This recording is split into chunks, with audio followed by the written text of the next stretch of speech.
All right, thanks for sticking around for the #1 Cochran Sports Showdown. I'm Rich Walsh in for Bob Pompiani tonight, and we have an all-star panel to talk about a few different things. First up is Stephon Tuitt, surprise retirement announcement. We're also going to talk a little bit about Devin Bush. We're going to go inside the Steelers locker room and some of his comments, what he made this past week in an interview. And we're going to do it with an all-star lineup, like I said, an all-fan lineup, actually. Paul Zeise, Andrew Fillipponi, and Chris Mack. And we're going to start with Stephon Tuitt. Paul, were you surprised he made that retirement announcement? I mean, obviously his head is not in the game right now. Well, I was thinking that he wasn't going to play all the way up until Cam Hayward spoke, and a couple of guys spoke the week before and made it sound like he was coming back. And so to me, I was like, well, if Cam Hayward, who's one of his best friends and apparently his neighbor, if he's saying that he expects him kind of to come back, I would expect that he's going to be back. So yes, I wasn't surprised overall, because for a year now I felt like, well, he's probably never going to play again.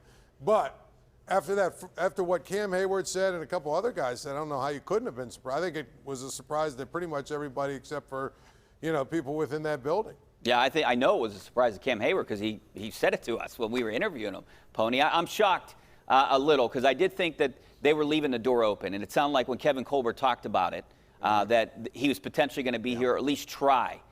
With the mandatory minicamp and maybe training camp, and then see where it led. Yeah, they kept the light on for him, as Tomlin says, and they had a $9.5 million cap hit on his head.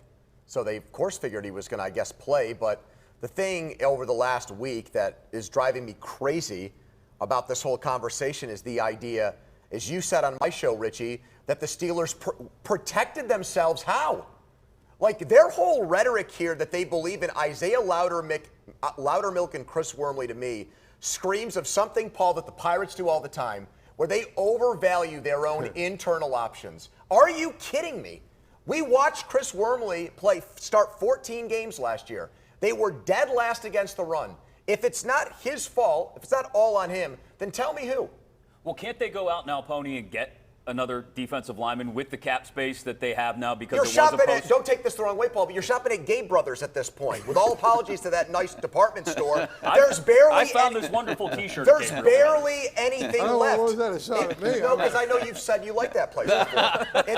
It's the same thing. But it's not. There's There's plenty of veteran D linemen out there, Paul, Pony. back me up on this, and let's gang up on Chris. It's the same thing as when people said Trey Turner was a Pro Bowler. They actually saved money and got a Pro Bowler? Yeah. This is better than David DeCastro. Yeah. Richie, people actually said that last year. I remember. That Turner was, this is actually a blessing in disguise. They have Loudermilk. They have Loudermilk. They have Wormley. And those guys stink, and they have the kid from Texas A&M who experts on your show have said but he's he's probably not ready. 50 pounds. Exactly, he's not ready. Diet in order to play. Listen, I don't get it. No one's replacing Stephon Tuitt, but they didn't have him last year, and Chris Wormley did a good job. Listen, I said this on my show the other day. They absolutely need to go out and get an external option. Why didn't they do that in March? It should, and I said the same thing. It should be. They should have at least had a plan B, because this was always a possibility. And I think that's the biggest thing, that if you want to criticize the Steelers, that's what you criticize them for, is this was always a possibility, and they knew it was always a possibility. But Richie implied to me that they didn't look for other options because they liked their Wormley and Loudermilk guys. I don't even know if it was that, guys. I think they wanted to do their best by Stephon Tuitt. Whether you think that's admirable or bad business, that you could go either way on that opinion.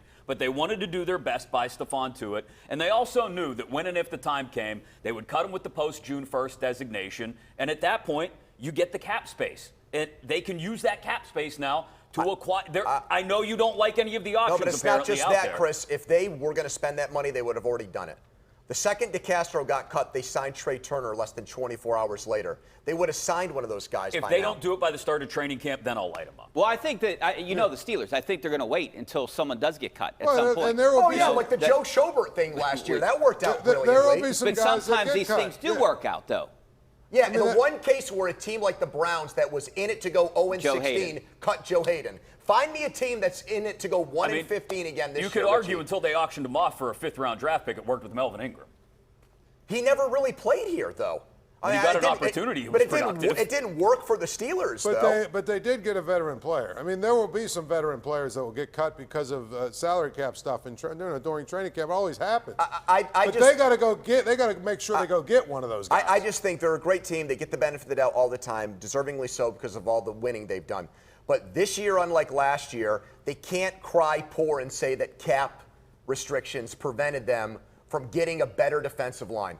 They have $20 million in cap space. I can tell you what, they can sign whoever you want them to sign. That's not going to eat up $20 million in cap space. They should be called out for leaving as much money on the table as they're doing right now. I think that they might use that money. At some point, they're going to sign, well, not all 20 million. You should spend to the cap if you're trying to win a championship. You should spend to the cap. You've got defensive line. You've got potentially a veteran backup running back I'd love to see them bring in, which I know is a completely different conversation because Benny Snell football. But these are all things that should have been done 2 months ago, Chris. They didn't need to be done 2 months ago is my point. You can do those things. You can use that cap space to roll into next year for that first year of Minka's extension. You don't have to spend all the way. I'm with you on spending all the way to the cap. You're the Pittsburgh freaking Steelers, but it doesn't have to happen that way right this moment, in my opinion. All right, so who takes over? I mean, I know you don't like Chris Wormley. Do you? Well, look, they didn't have Tyson Alualu in the middle. It's going to be him. Why are we acting like Alualu's Aaron Donald? He's older. He's 35 years old. He's a nice player. I'm not saying he's Aaron Donald. Isn't he 38? 35. But they would be better. They would have been better up front last year if he was playing, right? Of course, but we can't act like he's Casey Hampton or like he solves all the problems. And that's the thing, you know what, that's the one thing I said all summer long and everything else. All of these, Steeler blog guys, type, whatever they all basically, well, when Alualu comes back and Tuitt comes back, all of the problems are solved. And it's like, well, one guy is 35 years old, coming off a really serious injury. Right. The other guy might not play. So if that's your entire plan, it's not a good plan. I agree. So I think when you look at their defensive line, people, I still think they need another corner. I still think they need but their defensive line to me is just not good enough. Yeah, they're going to have to address it at some point, and I think they will address it when you see cuts out of the preseason. I think that's their plan right now. So, touching on the cap space, what do you do right now? You have so much cap space. What position do you go after? Outside of defensive line, which I think has to be the first priority, and we all agree on that, I think you've got to look at running back. I mean, I just meant veteran backup running back, someone who you can trust to carry the ball 18 times if Najee Harris should go out for a week. If Najee Harris should go out in the third quarter of a game, someone you can count on to actually – I can't count on Benny Snell. We're how many years into the Benny Snell football experiment? He's just a guy. He's just a spare part at this point. You need something more reliable behind Najee Harris. Well, yeah. Again, where do you get that guy? They should have been proactive with that. Well, Richie's making it sound like the Pro Bowl roster is going to get cut at the end of August. Like all these good players become free agents. Right, but yeah, the thing is, you might get a guy. I mean, there are some running backs out there. Ogunjobi's out there right now. I'm not saying. Hold on a second. Are you aware of the story with him? Yes. That no one knows, at least publicly, knows what kind of foot injury it is. He's failed a physical. The Bears voided a $40 million contract. The Bengals, who just like the Steelers, did not sign a replacement for him, did not draft a replacement to the middle rounds. From what I've been told, made no offer to him this offseason. That's how bad they know the injury is. He met with the terrible Jets, who could use a warm body like yourself, and they didn't sign him to a deal. I mean, he's got a serious red flag injury. I think it's one of those Zach Banner situations where there are people out there that wonder if this guy's ever actually going to play football again. It's that bad. Sue, what about Sue? He's out there, He wants big money.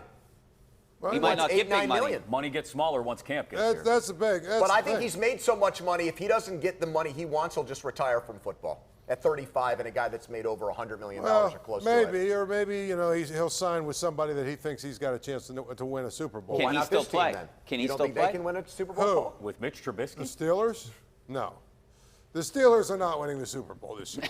Okay, if that's what you're asking. Your unbridled optimism is just fantastic. They could sign Ndamukong Suh in his prime, right? And go get Gale Sayers in his prime to be the backup to Najee Harris, right?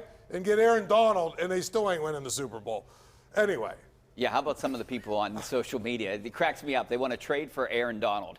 I mean, they do? That's never. Well, yeah, people are optimistic, unlike Paul Zeise. Did you hear Aaron Donald?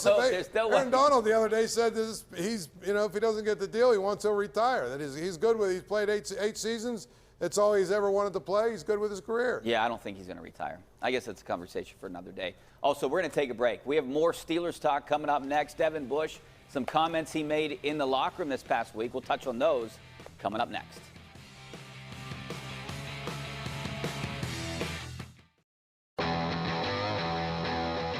Number One Cochran Sports Showdown is brought to you by Number One Cochran. Go one better.